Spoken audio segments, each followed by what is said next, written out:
Mayın 13-də 2007-ci il təvəllüdlü Elgün İbrahimovun Gəncə şəhərində müalicə aldığı xəstəxanada ölməsi faktı ilə bağlı Gəncə şəhər prokurorluğunda istintaq edilən cinayət işi üzrə intensiv istintaq və əməliyyat axtarış tədbirləri həyata keçirilir. Bu barədə Baş Prokurorluq, Daxili İşlər Nazirliyi və Dövlət Təhlükəsizliyi Xidmətinin birgə məlumatında bildirilir. Cinayət işi üzrə bütün fərziyyələr, o cümlədən mərhumun intihar etməsi, ehtiyatsızlıqdan yıxılması və ya ona ağır bədən xəsarətləri yetirməsi nəticəsində ölüm baş verməsi kimi hallar yoxlanılmışdı. İstintaqın hazırki mərhələdə əldə edilmiş sübutlarla, yəni şahid ifadələri, hadisə yerinə, müşahidə kameralarına baxış, meyidin xarici və daxili müayinə edilməsi, telefon məlumatları, məhkəmə genetik, məhkəmə tibbi və digər ekspertizaların rəyləri və başqa dəlillərlə müəyyən edilmişdir ki, Elgün İbrahimova hər hansı kənar şəxs və ya şəxslər tərəfindən xəsarət yetirilməmiş. Ona qarşı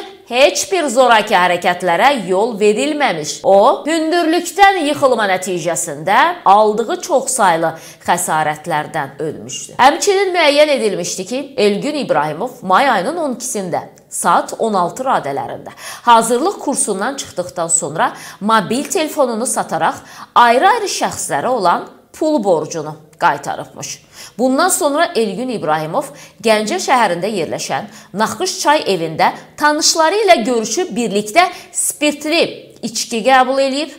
Saat 19:40 radələrində həmin yeri onlarla birlikdə tərk edib Abbas Səhət adına bir saylı şəhər xəstəxanasının qarşısına qədər gələrək orada tanışlarından ayrılıb. Həmin vaxt Elgün İbrahimovun üzərində hər hansı xəsarət izləri müşahidə edilməmişdir. Daha sonra Elgün İbrahimov saat 20:17-də marketdən 2 qutu siqaret alıb, əvvəllər də mütəmadi olaraq vaxt keçirdiyi Gəncə şəhəri Xələfov 115 ünvanında yerləşən Texnologiya Universitetinin istifadəsiz yataqxanasına tək halda getmiş. Qeyd olunan yataqxananın 5-ci mərtəbəsində məhəccərsiz eyvana çıxaraq orada bir neçə siqaret çəkmiş və eyvandan torpaqla örtülmüş sərt səthi olan həyətə yıxılaraq çoxsaylı xəsarətlər almış. Saat 22:52-də ərazidə olan gözətçi tərəfindən yerdə yaralı vəziyyətdə aşkar edilərək təcili tibbi yardım avtomaşını vasitəsilə xəstəxanaya təxliyə edilmiş, may ayının 13-də almış olduğu xəsarətlərdən xəstəxanada ölmüşdü.